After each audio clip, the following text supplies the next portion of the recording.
हाँ, हेलो बच्चों। मैं एस के सिन्हा। ये एनटीए का जो हम सीरीज़ बना रहे थे, आज टेस्ट नंबर 51 का करेंगे। और जो मोबाइल में हम कर पाए हैं, है ना, लोड, वो हम पीछे से करेंगे, क्वेश्चन नंबर 45 से। ठीक है, तो वहाँ से शुरुआत करते हैं। देखो, पहला क्वेश्चन था कि aniline has less pKb value than methylamine, है ना। तो दूसरा स्टेटमेंट था, कहाँ गया, दूसरा स्टेटमेंट था, रुक जाओ, हाँ, कि methyl amine in water reacts with ferric chloride to give a precipitate of ferric hydroxide. Aniline does not undergo Friedel Crafts reaction. तो देखो, पहला गलत है। पीकेबी वैल्यू जो एनिलीन का होगा वो ज़्यादा होगा मिथाइल अमीन से। क्यों ज़्यादा होगा? देखो, इसका फंडा समझ लो, इसे तो पढ़े ही होगे क्लास 12 में। पहले थोड़ा केबी के बारे में बात करते हैं। देखो, जैसे कोई बेस ले लो, तो कोई भी बेस को टूटेगा तो ऐसे टूटेगा, जनरल बेस है, तो K B is equal to होगा B plus O H minus by B O H, है ना। तो ओ एच का वैल्यू जितना ज़्यादा होगा उतना के बी का वैल्यू ज़्यादा होगा, मतलब के बी ज़्यादा होगा तो ये ज़्यादा होगा, तो स्ट्रॉन्ग बेस होगा। तो स्ट्रॉन्गर बेस के लिए क्या होगा? हाइयर के बी होगा, है ना। अच्छा, पी के बी का मतलब, पी मतलब होता है माइनस लॉग, जैसे पी एच बराबर माइनस लॉग एच प्लस, है ना। तो वैसे पी के बी बराबर हो गया माइनस लॉग के बी। माइनस लॉग के बी का मतलब हो गया लॉग ऑफ 1/kb, क्योंकि माइनस लॉग के बी का मतलब होता है लॉग ऑफ के बी टू दी पावर -1। ये -1 इधर चला जाएगा, तो के बी का वैल्यू ज़्यादा होगा तो पी के बी का वैल्यू कम होगा। लेकिन एनिलीन में क्या होता है कि रेजोनेंस हो जाता है, लोन पेयर ऑफ इलेक्ट्रॉन चला जाता है रेजोनेंस में, और मिथाइल एमीन में lone pair of electron resonance में नहीं जाता है, तो इसका अवेलेबिलिटी ज़्यादा है, तो ये लेस बेसिक हो गया, ये ज़्यादा बेसिक हो गया। तो जब ये लेस बेसिक होगा तो पी के बी वैल्यू ज़्यादा होगा। तो पहला स्टेटमेंट गलत है। पहला स्टेटमेंट क्या होगा कि P K B value should be more, but question में दिया है लेस, तो गलत हो गया। दूसरा है कि फेरिक क्लोराइड के सॉल्यूशन के साथ जब मिलाया जाएगा तो फेरिक हाइड, ये सही है, फेरिक हाइड्रोक्साइड का प्रेसिपिटेट होता है। एक्चुअली मिथाइल अमीन में प्लस आई इफेक्ट होता है, तो प्लस आई इफेक्ट जब होता है तो वाटर मॉलिक्यूल का OH ले लेता है, फेरिक क्लोराइड जो एक्वस सॉल्यूशन था, है ना, और उसको लेकर के फेरिक हाइड्रोक्साइड बना देता है प्रेसिपिटेट। तो मिथाइल अमीन में जब फेरिक क्लोराइड मिला दोगे तो फेरिक हाइड्रोक्साइड का पीपीटी तुमको मिलेगा, due two plus I effect, plus I effect of methyl group. ठीक है। तीसरा में आओ हम लोग। तीसरा क्या था? Aniline does not show Friedl Crafts reaction. सही बात है। फ्राइडल क्राफ्ट रिएक्शन का फंडा क्या है ना, कि एल्काइलेशन और एसाइलेशन होता है ना। तो एल्काइलेशन में हम लोग क्या करते हैं, एक्चुअली बेंजीन में CH3 ग्रुप ऐड करते हैं।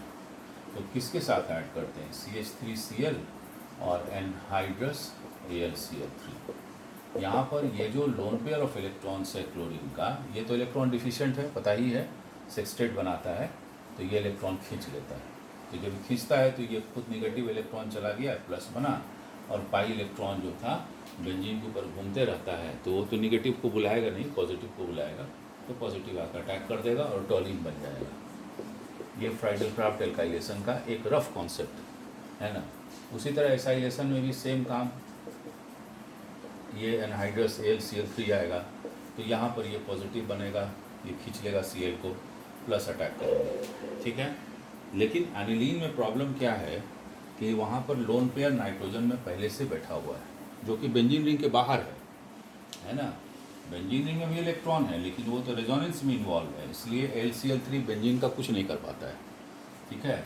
लेकिन अगर AlCl3 हम यूज़ किए फ्राइडल क्राफ्ट के लिए एनिलीन में, तो ये नाइट्रोजन sp3 हाइब्रिडाइज था, है ना, इसका लोन पेयर फिक्स था, AlCl3 जाके जुड़ जाएगा।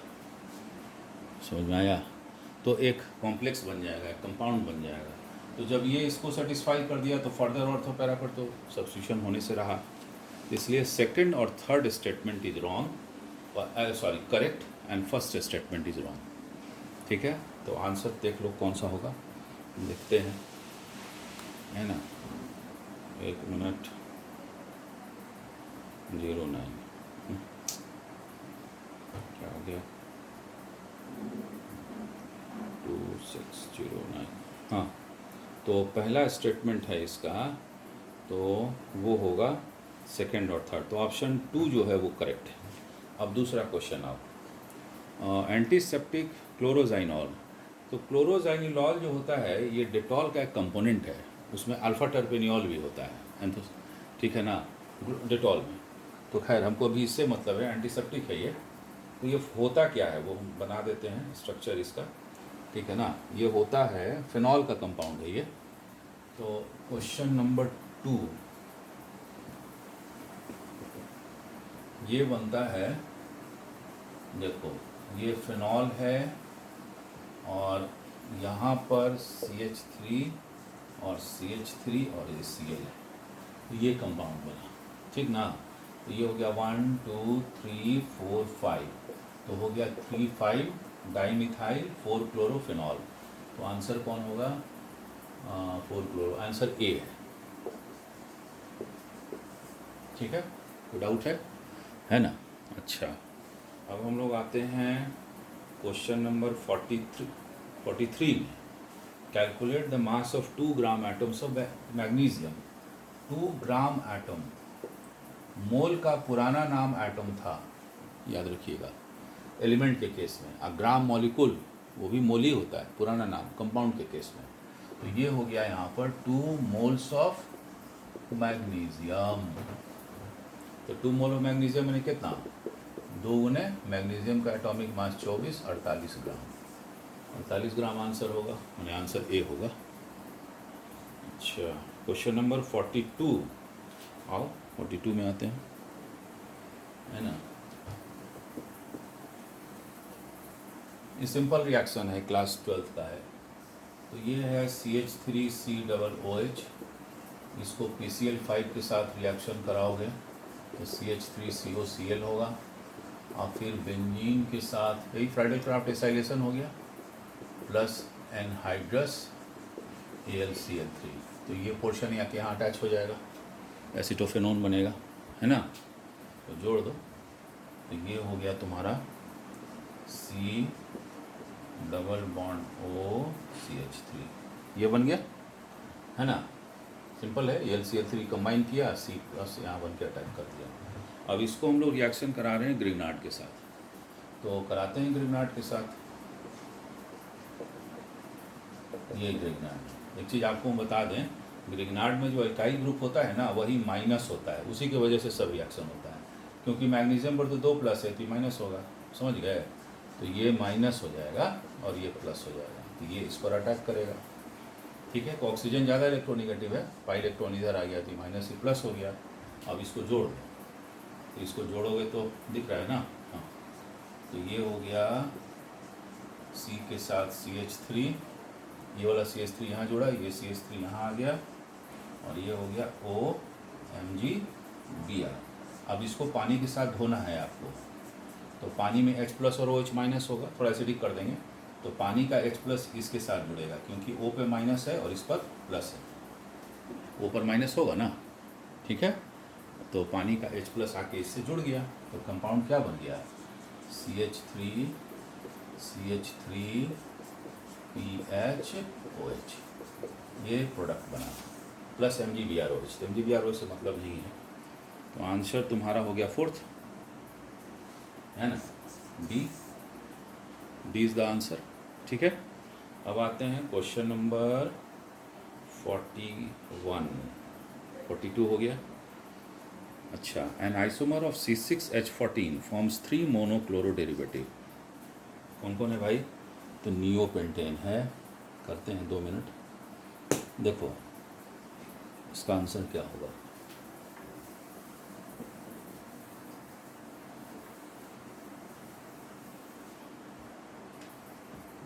C6H14। अच्छा, नॉर्मल हेक्सेन पहले ले लिया, चलो कोई बात नहीं है, ये आंसर नहीं होगा क्योंकि 1 2 3 3 क्लोरो तो यहाँ आएगा। ये भी तो हो सकता है कि ये और ये बने, अलग हो गया, 2 3 4 हो जाएगा इसका नाम, है ना। तो ये ऑप्शन गलत है, second option will be not the answer. उसके बाद नियोपेंटेन पे आ जाओ, तो नियोपेंटेन तो होगा ही नहीं क्योंकि तो हेक्सेन है ना, C6H14 होगा, ये तो पहला ही ऑप्शन ही गलत हो गया। 1 2 इज रॉन्ग। थर्ड पे आते हैं, थर्ड में है 2 3 डाइमिथाइल ब्यूटेन, है ना। अच्छा, पहले फोर्थ कर लेते हैं क्योंकि फोर्थ सही आंसर नहीं है। तो ये है आइसोहेक्सेन, ये आइसोहेक्सेन है, ये आइसोप्रोपाइल ग्रुप होता है, ये आइसोब्यूटाइल, आइसोपेंटाइल, आइसोहेक्साइल, है ना। तो आइसोहेक्सेन हो गया। तो इसमें नहीं होगा क्योंकि देखो 1 2 3, एक ऑप्शन 1 2 3 दो कंपाउंड बन गया अलग से, मतलब क्लोरीन यहाँ यहाँ और यहाँ आ सकता है, ट्राइक्लोरो है ना। हाँ ठीक है, ठीक है। तो एक तो ये बन सकता है, दूसरा अगर हम यहाँ यहाँ और यहाँ लेंगे तो फिर ये भी एक अलग बन जाएगा, तो ये नहीं पॉसिबल है, ठीक है। कौन सा है, तो तीसरा आंसर है इसका, 2 3 डाइमिथाइल ब्यूटेन। तो देख लो यहाँ C और यहाँ C, अभी सब कार्बन आइडेंटिकल है, कहीं बैठा दोगे तो 3 क्लोरो बन जाएगा, बैठा के देख लेना, कहीं भी बैठाओगे तो 3 क्लोरो सब एक ही बनेगा, है ना, एक ही प्रोडक्ट रहेगा। अब आते हैं हम लोग, कोई ज़्यादा दम नहीं है इसमें, 40 में आते हैं। The 2 bonds N double bond O and N single bond O CH3NO2 में same bond length due to resonance effect होता है ना, क्योंकि देखो इसका स्ट्रक्चर ये होगा N डबल बॉन्ड O, एक स्ट्रक्चर ये हो सकता है, दूसरा क्या हो सकता है इसी में, सॉरी, एक यहाँ होगा, तो ये डबल बॉन्ड यहाँ और ये दोनों ऑक्सीजन के साथ शिफ्ट कर सकता है, ये हाइब्रिड बनेगा, नेक्स्ट जो स्ट्रक्चर इसका होगा तो वो हो जाएगा हमारा, तो due to resonance pi electron delocalise हो जाता है ना, ठीक है। ये आंसर हो गया इसका D, D is the answer, ठीक है। अच्छा, which of the species is not paramagnetic, यहाँ पर हमको देना पड़ेगा मॉलिक्यूलर और वाइटल डायग्राम का कॉन्सेप्ट, ठीक है। तो थोड़ा देते हैं, देखो एक चीज़ बता रहे हैं तुमको, कौन कौन एलिमेंट है, तो कार्बन मोनोऑक्साइड, O2, B2 और NO, है ना। थोड़ा सा इसको टाइम लगेगा इसको समझाने में। अब हम वेदर यू नो और नॉट, आई हमको पता नहीं है, बट जस्ट सुन लो, मेरा एक अपना टेक्निक है कि जैसे beryllium, boron, carbon, nitrogen, oxygen, fluorine, है ना, तो हम एक स्लोगन रखे हैं कि till nitrogen therefore beyond nitrogen sinks. Therefore का मतलब मैथमेटिक्स में देयरफॉर ऐसे होता है और सिंक्स में ऐसे होता है, ये क्या है, सो देखो हम बता रहे हैं। ये एक्चुअली जब एमओ डायग्राम बनाते हैं, है ना, अगर एमओ डायग्राम बनाते हैं तो उसमें हम लोग क्या करते हैं एक्चुअली एमओ डायग्राम में, है ना, तो नाइट्रोजन तक जो ऑर्डर फॉलो करते हैं हम लोग, उसको देखो कैसे समझ लो। जैसे नाइट्रोजन का बनाना है तो 7 है, तो ये हो जाएगा 1s2 2s2 2p3, तो 1s2 कुछ छोड़ दे रहे हैं हम, क्योंकि 1s2 का बनाओगे अगर ऑर्बिटल डायग्राम तो बॉन्ड ऑर्डर 0 आएगा, जैसे हीलियम का होता है ना, ये और ये 0 आएगा, फिर 2s2 का भी 0 आएगा, है ना, बट 2s2 से लेके चल रहे हैं, ठीक है। तो यहाँ हो गया तुम्हारा 2s2, एक नाइट्रोजन का, दूसरा नाइट्रोजन का, और ये हो गया, ये दिख रहा है, हाँ दिख रहा है, ठीक है। So it is visible. हम थोड़ा फास्ट चल रहे हैं इसलिए डायग्राम में बहुत ज़्यादा एकदम ये नहीं होगा कि हम आर्ट कर रहे हैं, only thing that you should know the fact, ठीक है। तो 2 इलेक्ट्रॉन यहाँ, 2 इलेक्ट्रॉन यहाँ, इसका तो बॉन्ड ऑर्डर सीधे 0 हो गया, ये बॉन्डिंग इलेक्ट्रॉन्स हुआ, नॉन बॉन्डिंग हो गया, ये हो गया 2s सिग्मा बॉन्ड, और ये हो गया 2s सिग्मा एंटी बॉन्डिंग, यही ना होता है। नीचे बॉन्डिंग, ऊपर एंटी बॉन्डिंग, एनर्जी बढ़ रहा है। अब P3 पे आ जाओ, यहीं पर लोचा है, समझ गए? तो ये जो ऐसे स्प्लिट करता है, ये हम जो बनाए थे कि टिल नाइट्रोजन देयरफॉर, तो देयरफॉर का मतलब ये ऐसे, देखो देयरफॉर का साइन है, और इसके बाद बढ़ोगे तो ये ऊपर आ जाएगा, ये नीचे हो जाएगा, तो सिंक्स हो जाएगा, है ना? ऊपर वाले को टच नहीं करना है। ये क्या होता है? 2px पाई बॉन्डिंग होता है, ये वाला क्या होता है? 2py पाई बॉन्डिंग होता है। ये होता है 2pz सिग्मा बॉन्डिंग। और जस्ट इसका एंटी बॉन्डिंग यहाँ हो जाएगा, 2px pi anti bonding, 2py pi anti bonding, 2pz sigma anti bonding. ये होता है अरेंजमेंट इलेक्ट्रॉन का, है ना? तो 3 3 6 हो गया, तो 2 2 4 2 6 खाली रहेगा। तो बॉन्ड ऑर्डर निकालते हैं ना आप, तो बॉन्ड ऑर्डर कैसे निकालते हैं? बॉन्डिंग माइनस एंटी बॉन्डिंग, ये तो 0 है, तो 6 आई तो 0 है, तो 6 माइनस 2/3, तो नाइट्रोजन में 3 बॉन्ड होता है। ये तरीका है। अब अगर किसी ये ऑर्बिटल में जो वैलेंस ऑर्बिटल है, उसमें अगर अनपेयर्ड इलेक्ट्रॉन बच गया तो वो पैरा होगा, नहीं तो डाईमैग्नेटिक होगा। ऑक्सीजन के केस में क्या हो जाएगा? ऑक्सीजन के केस में 2p4 होगा, तो एक इलेक्ट्रॉन यहाँ बढ़ जाएगा, ठीक है? But here this inversion occurs in case of oxygen, ऐसे हो जाएगा, ये ऊपर चला जाएगा, ये नीचे आ जाएगा। तो 4 है, तो देखो 6 हो गया, इधर कितना हो गया? 4 4 8, तो 6 यहाँ हो गया और 2 अनपेयर्ड हो गया। पहले सेम हुंस रूल फॉलो करता है, तो यहाँ पर 2 अनपेयर्ड, तो पैरामैग्नेटिक है। ऑक्सीजन पैरामैग्नेटिक होता है। मुलिकन को यही प्रॉब्लम आया था जब वो MOT का नया इन्वेंशन जब हुआ। VBT में पता चलता है कि ऑक्सीजन डाईमैग्नेटिक है, लेकिन वो जब एक्सपेरिमेंट किए तो उनको पता चला कि पैरामैग्नेटिक है, तो वही मॉलिक्यूलर ऑर्बिटल थ्योरी का इन्वेंशन हुआ। मुलिकन और बेथे मिल के किए थे। चलो, अब तो ये हो गया ऑक्सीजन का हम लोग कर लिए, और किसका किसका करना था देखे ही नहीं। अच्छा, कर लेते हैं। उसके बाद अब हम लोग करते हैं डायटोमिक मॉलिक्यूल का, तो तुम लोग किए होगे। अब हम कर रहे हैं नाइट्रिक ऑक्साइड का और कार्बन मोनोऑक्साइड का। सेम रूल होता है, कोई खास बात नहीं है ना? ठीक है। B2 का सेम वैसे ही करोगे। तो B2 के केस में क्या करना कि ये वाला पोर्शन को नीचे डालना, क्योंकि नाइट्रोजन के इस तरफ है वो, है ना, यहाँ पर, ठीक है? तो वो भी पैरामैग्नेटिक आएगा, बोरोन का, ठीक है। अब हम लोग आते हैं नाइट्रिक ऑक्साइड और कार्बन मोनोऑक्साइड, ये हेटेरोडायटोमिक मॉलिक्यूल है। तो हेटेरोडायटोमिक मॉलिक्यूल में थोड़ा सा इसको ऐसे हम अलग से बना रहे हैं। इसको देखो कैसे बनाना। जेडीली देखोगे तो उसमें तुमको सारा एक्सप्लेनेशन मिलेगा, बहुत अच्छी किताब है, पढ़ो उसको, है ना।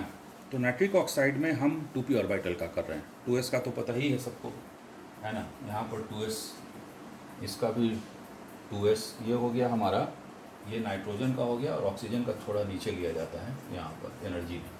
तो इसका जो हम लोग बनाएंगे, है ना, 2 यहाँ 2 यहाँ, ये तो बॉन्ड ऑर्डर 0 हो गया। अब आते हैं p ऑर्बिटल के लिए नाइट्रोजन का। तो नाइट्रोजन के p ऑर्बिटल में कितना इलेक्ट्रॉन है? 3, है ना। और ऑक्सीजन में कितना है? 4, यही है ना, 4 है। अब इसका तुमको अरेंजमेंट करना पड़ेगा। अब यहाँ पर किसका ऑर्डर लेंगे? तो लेंगे जिसका इलेक्ट्रोनिगेटिविटी ज़्यादा होता है उसी को लेते हैं। तो सिंस वाला लेंगे, ऑक्सीजन ज़्यादा इलेक्ट्रोनिगेटिव है ना। तो यहाँ पर ऐसे ले लो, ठीक है। और ऊपर में तो फिक्स्ड है, याद आया ना, ये होगा, फिर ये ऐसे होगा, ठीक है। अब कितना भरी है सबका इलेक्ट्रॉन? 1 2 3, तो 2 और 4 3 7। तो देखो ये हो गया हमारा पैरामैग्नेटिक, ये भी पैरामैग्नेटिक है, ठीक है ना। अब आते हैं हम लोग कार्बन मोनोऑक्साइड में। तो कार्बन मोनोऑक्साइड में क्या हो जाएगा कि कार्बन में कितना इलेक्ट्रॉन होगा अब p ऑर्बिटल में, देखते हैं फिर। तो कार्बन में होगा, देखो कार्बन का एटॉमिक नंबर 6, ऑक्सीजन का 8, तो 1s2 2s2 p2, 1s2 2s2 p4। तो इसका और इसका तो हम लोग जान गए हैं, 0 आएगा। p2 और p4 में चक्कर है ना। तो p4 का करते हैं, सेम चीज़ है वैसे ही। ये p2 है, ये कार्बन के लिए, p4 ऑक्सीजन का थोड़ा नीचे रखना है इसको, यहाँ हो गया, अब सेम चीज़ वैसे ही है ना, ये इलेक्ट्रॉन होगा और फिर ये होगा, ठीक है। तो 4 2 6 तो भर गया, ये हो गया डाई मैग्नेटिक। 4 और 2 6 सब भरा हुआ है, देखो नीचे सब पूरा फिल्डअप है, नीचे वाला और ये पूरा फिल हुआ, पूरा भी भरा हुआ है। तो carbon monoxide is diamagnetic, it is not paramagnetic. फंडा क्लियर हुआ? तो एमओ डायग्राम से पकड़ा जाता है। चलो अब इसके बाद क्वेश्चन नंबर 36 देखते हैं मेरा मोबाइल से, 1 मिनट तुरंत। 36 में क्या है?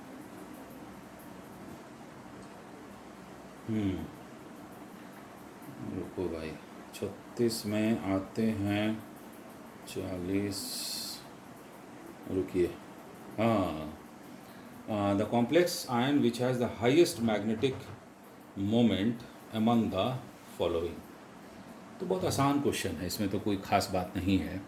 पहले सबका ऑक्सीडेशन स्टेट निकालेंगे और देखेंगे कि जो किस कॉम्प्लेक्स के साथ वो बॉन्डिंग कर रहा है, तो उसका पेयरिंग दिखाएंगे इलेक्ट्रॉन का, बता दे रहे हैं कैसे होगा। तो पहला जो हमारा ये है कॉम्प्लेक्स है वो है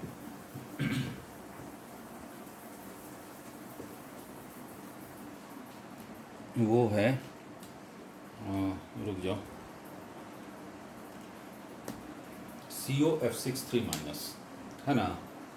पहला है COF6 3 माइनस, दूसरा है CONH3 होल 6 3 प्लस, ठीक है, और तीसरा है NiNH3 whole 4 2 plus, NiNH3 whole 4 2 plus, और चौथा है FeCN whole 6 4 minus, FeCN whole 6 4 minus, ये है राइट। अब हमको बताना है कि which ion has the highest magnetic moment, तो जिसमें जितना ज़्यादा अनपेयर्ड इलेक्ट्रॉन होगा वही ना मोमेंट शो करेगा। तो पहले हम लोग चेक कर लेते हैं इसका ऑक्सीडेशन स्टेट, उसे निकल जाएगा। आयरन -3 है, तो ये हो गया यहाँ पर कितना हो गया, देखो इसका ऑक्सीडेशन स्टेट X -6 बराबर -3, मतलब +3 स्टेट हो गया। यहाँ पर तो सीधे ये 0 होता है अमोनिया, ये +3 हो गया, ये भी 0 होता है तो +2 हो गया, निकल पर +2 हो गया, आई हो गया X -4 तो आयरन +2 हो गया, ठीक है। अच्छा अब ज़रा देखते जाओ, कोबाल्ट 3, तो कोबाल्ट का एटॉमिक नंबर होता है 27 और इसका कॉन्फ़िगरेशन होता है आर्गन, आता है ना करने 3d7, ठीक है। ये मालूम होगा, नहीं होगा तो कमेंट में भेजना हमको कि नहीं आता कॉन्फ़िगरेशन, तो अबोध प्रिंसिपल से हम बता देंगे बना के वीडियो। ऐसे 11th वाले वीडियो में अभी एटॉमिक स्ट्रक्चर डाला हुआ है, चेक कर सकते हो मेरे नाम पर, ठीक है। अब देखो यहाँ पर ये जो कहाँ गया, कोबाल्ट +3 है, तो 2 इलेक्ट्रॉन यहाँ से निकलेगा S से और एक यहाँ से, तो ये हो गया 3d6। 3d6 का मतलब ये हुआ, ठीक है, ये बना, कोई डाउट नहीं है। अच्छा इसके लिए अब आते हैं, इसके लिए ये भी हमारा वही है 3d6 होगा, है ना, यहाँ भी 3d6 होगा, लेकिन यहाँ प्रॉब्लम क्या है, सो देखो यहाँ अमोनिया बॉन्डिंग कर रहा है, यहाँ फ्लोराइड कर रहा है, तो अमोनिया स्ट्रॉन्ग लिगेंड होता है, ठीक है। उसका याद रखने का तरीका हम बता देते हैं, ethylene diamine, oxalate, cyanide, carbon monoxide और अमोनिया, ये 5 लिगेंड स्ट्रॉन्ग फील्ड क्रिएट करता है, ठीक है। इसको हम एक ऐसे स्लोगन रूप में बना दिए हैं, इनॉक्स सिनेमा कोई नहीं जाता है। क्या है? इनॉक्स सिनेमा कोई नहीं जाता है। चलिए, इन इसके लिए, ऑक्स सिनेमा हो गया साइनाइड, कोई कार्बन मोनोक्साइड, नहीं मतलब अमोनिया, ठीक है। तो ये 5 स्ट्रॉन्ग लिगेंड है जो स्ट्रॉन्ग लिगेंड है। तो जब ये कोबाल्ट के साथ करेगा तो इसको पुश कर देगा, तो पुश कर देगा तो पेयरिंग हो जाएगा, इसका तो मैग्नेटिक मोमेंट 0 हो गया। ये पेयर है, ये इसके साथ पेयर हो गया, ये इसके साथ पेयर हो गया, 0 हो गया। लेकिन फ्लोराइड वीक लिगेंड है, इसलिए ये रह जाएगा ऐसे। चलो पहले दूसरा और भी चेक कर लेते हैं। तो दिस इज गॉन, ठीक है। अब आते हैं इसमें और इसमें। तो निकल जो है ना, अब इसमें देखना है प्लस निकल का एटॉमिक नंबर 28 होता है, तो ये 3d8 सिस्टम है 4s2, ये निकल के लिए है ना। आर्गन हो गया by handwriting and all that, I am not paying so much interest, only thing कि जैसा कम समय में ज़्यादा हम क्वेश्चन आंसर कर सकें, इसलिए ठीक है। सो क्योंकि तुम लोग you people are not class 12 student, तो इसमें से +2 तो 3d8 ये इलेक्ट्रॉन निकलेगा तो 3d8 होगा, है ना। 1 2 3 4 5 6 7 8। अब अमोनिया स्ट्रॉन्ग लिगेंड है, दबा देगा तो इसके साथ पेयर्ड हो जाएगा, तो ये भी चला गया, डाईमैग्नेटिक हो गया, ठीक है। अच्छा, तो ये भी इसका मैग्नेटिक मोमेंट 0 हो गया। अब कौन बच गया, ये, तो इसमें आयरन +2 स्टेट में, तो आयरन होता है 3d6 4s2, 26 होता है एटॉमिक नंबर। तो ये आर्गन हो गया, तो 2 इलेक्ट्रॉन इसका निकला, तो 3d6 हो गया, है ना। अब यहाँ पर परेशानी बढ़ गई, साइनाइड स्ट्रॉन्ग लिगेंड है, पेयर कर देगा, ये इसके साथ पेयर हो गया, ये दोनों यहाँ पर पेयर हो गया, तो सिर्फ यही बच गया जिसमें मैक्सिमम अनपेयर्ड इलेक्ट्रॉन है, इसलिए CO कहाँ गया, COF63 माइनस का मैक्सिमम मैग्नेटिक मोमेंट होगा। मैग्नेटिक मोमेंट का फॉर्मूला निकालने आता है ना, μ = n/n+2 bore magneton, n is the number of unpaired electron, निकाल लोगे। चलो नेक्स्ट क्वेश्चन।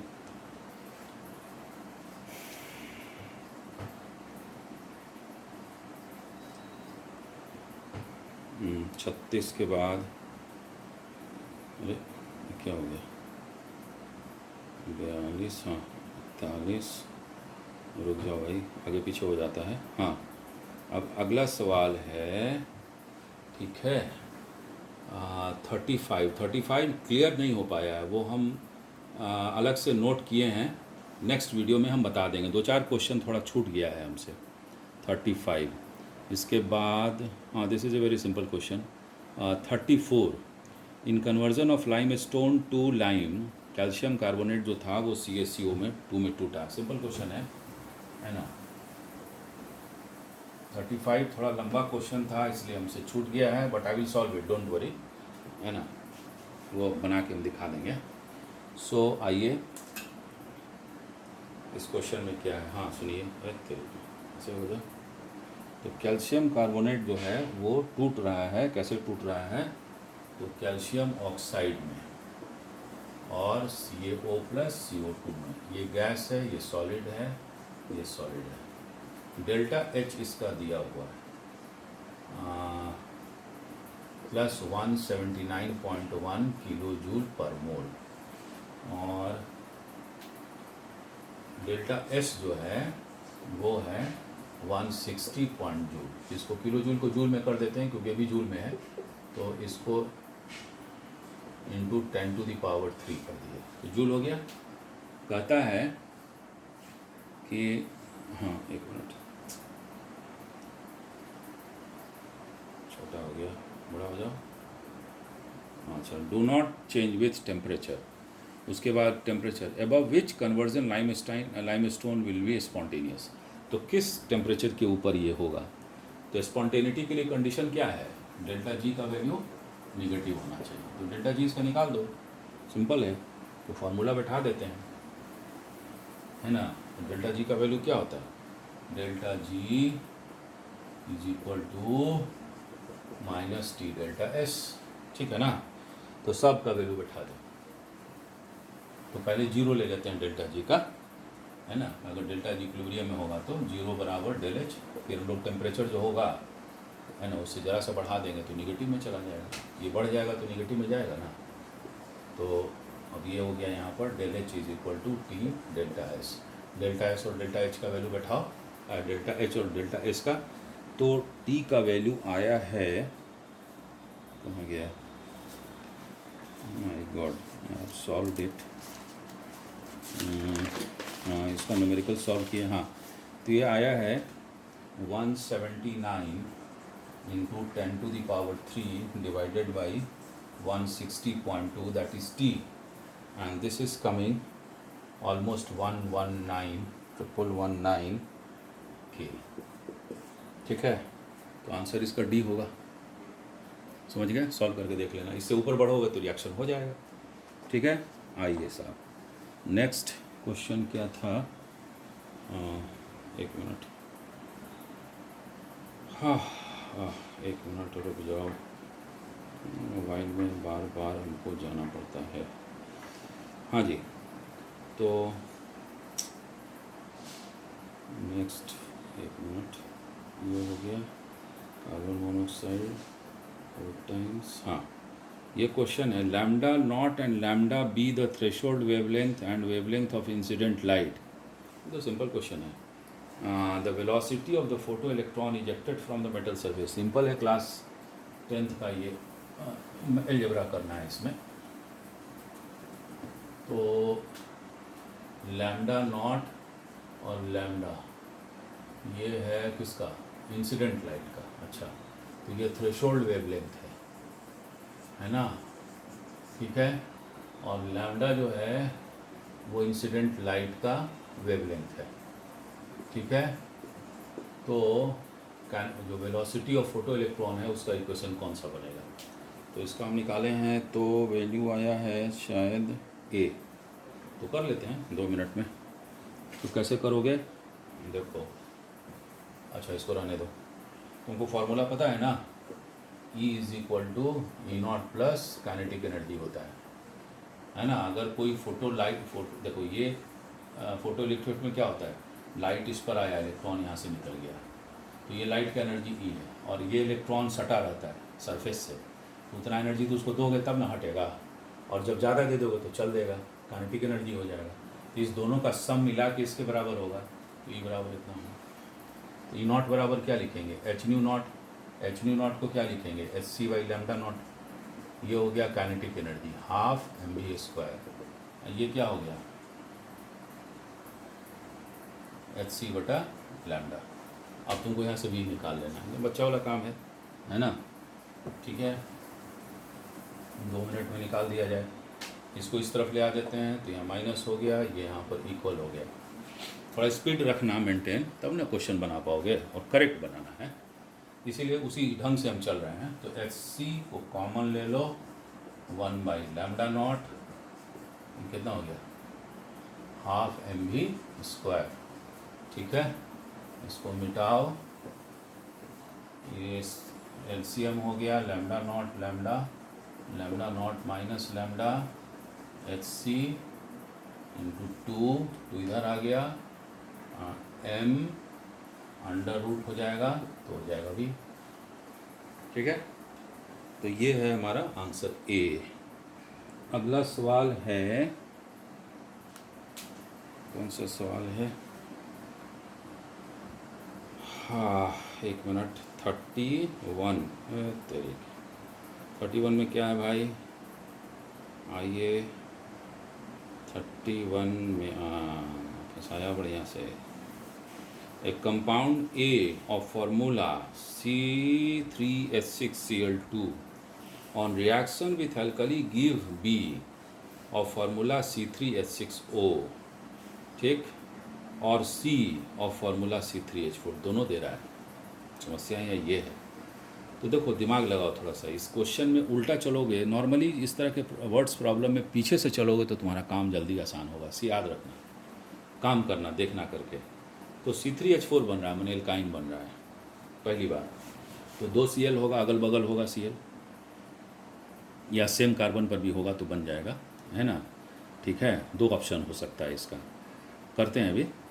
और कहता है कि B को जब ऑक्सीडाइज किए तो एक और गिव ए फार्मूला C3H8O2, उसका मतलब क्या है? ऑक्सीडेशन हो, चलो।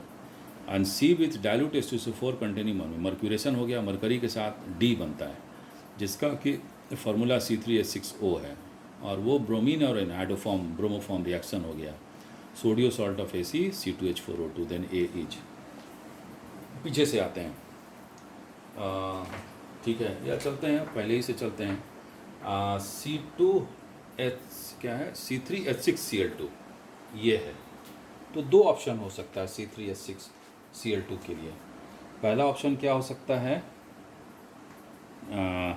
करते हैं, एक मिनट रुक जाओ। देखो ये है C3H6Cl2, तो एक क्लोरीन मान लो यहाँ हो सकता है ना। पहले इसको चेक कर लेते हैं। तो इसका हम एक्चुअली बेस के साथ रिएक्शन होता है, इसमें होता है अल्कोहलिक KOH और प्लस NaNH2 डालोगे तो ये अल्काइन बनाएगा, C3H4 बन जाएगा, है ना। तो ये पूरा बात नहीं लिखा है, तो ये बना हमारा C3H4। देखो H हो गया 3, यहाँ एक कंपाउंड ये बना। अच्छा, या फिर क्या बन सकता है, C3 क्या लिखा है, C3H6O। अरे बाप रे, तो इसको हाइड्रोलाइज किए हम। तो अगर हाइड्रोलाइज करेंगे बेस के साथ, एक्वस NaOH के साथ, तो देखो ये OH और ये OH होगा। तो ये एक कार्बन पर 2 OH रहेगा नहीं, ये H2O बन के निकल जाएगा। तो क्या बन जाएगा, कीटोन। ठीक, यही ना, दो ऑप्शन है। तो this is not oxidised, ketones are not easily oxidise. अगर ऑक्सीडाइज होता भी है तो वो ब्रेक कर जाता है रिग्रेस ऑक्सीडेशन में। लेकिन ये कहता है कि नहीं, B oxidation give the formula ये, तो इसका मतलब है कि ये गलत है। समझ में आया। तब Cl को कहाँ बैठाओगे, यहाँ बैठाओ, तब शायद तुम्हारा रास्ता कुछ दिखेगा। अलग से कर लेते हैं। तो then put it here this, यही एक ऑप्शन बचा लास्ट में, है ना। और हाँ, ये इसको देखते हैं करके, वहाँ बैठाते हैं। इसको नीचे बैठाओ, तो ये बैठाओ, क्लियर। तो देखो ये भी बताते हैं, इससे अल्काइन तो बनेगा तुम्हारा, ठीक है। लेकिन जब NaOH डालोगे तो यहाँ पर OH आ जाए, अल्काइन बनेगा ना। ये Cl और इससे निकलेगा तो ट्रिपल बॉन्ड आ जाएगा। लेकिन अगर बेस डाल के OH बनाओगे यहाँ पर, तो ये OH को हम यहाँ लिख रहे हैं, तो ये साइक्लाइजेशन होगा, इपॉक्साइड रिंग बन जाएगा। इपॉक्साइड रिंग तो बोल नहीं रहा है, इसलिए यहाँ नहीं होगा, मानी इस दोनों कार्बन पर Cl नहीं होगा। तब कहाँ होगा, सेम कार्बन पर होगा, है ना। ये अब ये तुम्हारा एक्सप्लेनेशन दे देगा पूरा, ठीक है। तो सेम कार्बन पर रख के देखो, ये Cl और यहाँ Cl, इधर तो हाइड्रोजन है, तो यहाँ पर ये बन गया तुम्हारा, क्या बन गया, ट्रिपल बॉन्ड तो बन गया। और अगर एक्वस NaOH ऐड करेंगे तो ये OH और ये OH, H2O बन के निकलेगा, तो क्या हो जाएगा, एल्डिहाइड हो जाएगा, double bond OH। Aldehydes can be easily oxidised to acid. अगर इसको ऑक्सीडाइज करोगे तो ये एसिड बनेगा। और इसका फार्मूला चेक करो, देखो ऑक्सीडेशन वाला फार्मूला से टैली कर जाएगा। अरे कहाँ चला गया, हाँ, इसका फार्मूला है C3 क्या है, H6O2। तो देखो 3 1 4 और 5 1 6 आ गया, और 2 O, तो C3H6O2 को ये सेटिस्फाई करता है, तो दिस इज करेक्ट। अच्छा, अब कहता है C with dilute sulfuric acid containing mercuric ion give D of formula C3H6O with which क्या है, अच्छा हाँ, C मतलब ये, तो वही हम सोच रहे थे, तो ये बना। अब कहता है कि इसको अगर हम लोग मर्क्यूरेशन कराएंगे, तो मर्क्यूरेशन में क्या होता है, बेसिकली हाइड्रेशन होता है, पानी जुड़ता है अल्काइन में, तो उसको तोड़ के करते हैं अभी, है ना। अच्छा, इसको मिटा रहे हैं, थोड़ा सा स्पेस बनेगा, तो इसका मर्क्यूरेशन करो। तो मर्क्यूरेशन में पानी जुड़ता है, Hg2+ NH+ सल्फ्यूरिक एसिड के साथ, तो यहाँ पर हाइड्रोजन कम है, OH यहाँ आएगा, मार्कोनिको फ्लूइड तरह से जुड़ता है, तो यहाँ पर आ गया तुम्हारा OH, और ये बॉन्ड यहाँ से टूट जाएगा, और एक H यहाँ आएगा, सॉरी पानी जुड़ता है, OH यहाँ, निगेटिव पार्ट यहाँ, और H यहाँ आएगा, तो ये इनॉल है। टोटोमराइज करेगा, और टोटोमराइज करके क्या बन जाएगा, ये H यहाँ आ गया, CH3 C double bond OCH3, ये बना, है ना। तो मर्क्यूरेशन के बाद कौन कंपाउंड बना, C3H6O, देख लो C3H6O, ये बन गया D, और विच ऑन ब्रोमीन ऑन, तो मालूम है कि एडोफॉर्म रिएक्शन देता है, तो ब्रोमीन के साथ किया है यहाँ पर, तो ये बन गया NaOH, ठीक है। और विथ सोडियो सॉल्ट ऑफ C2H4O2, तो क्या बनता है, ये वाला ब्रोमोफॉर्म बनेगा CH Br3 और इसका एसिड बनता है, एडोफॉर्म में यही ना होता है, ठीक है। तो दोनों तरफ से मिथाइल ग्रुप है तो किधर से भी बना लो, तो ये बना हमारा CH3COONA, ये सोडियो सॉल्ट बना, है ना। अब इसका sodium salt of acid of formula, तो इसका एसिड क्या होगा, H होगा यहाँ पर, उसका नाम दिया हुआ है C2H4O2, तो C2 3 और एक हाइड्रोजन यहाँ रहेगा 4 और O2, सही है। तो answer is what, the Cl must be present over here, 1,1 डाइक्लोरोप्रोपेन। अब जो हो option, I don't know, answer is a. Clear. इस वीडियो में इतना ही, इसके बाद फिर दूसरा वीडियो बना रहे हैं, तो उसमें फिर हम आगे का बात मेंशन करेंगे, ठीक है। कहाँ तक आए थे, 30 नंबर सवाल तक, और इसके बाद हम कोशिश करेंगे कि 15-15 करके करेंगे, तभी हो पाएगा, नहीं तो वीडियो बहुत लंबा हो जाता है, ठीक है। और जो कमेंट होगा, जो नहीं समझ में आया, please give it to me, and my WhatsApp number, I think whether you do or not, this is 8969439761, इसके Sinha. You can directly call me, और जैसा भी होगा बात कर सकते हो, ठीक है। हम रखते हैं, ओके बाय।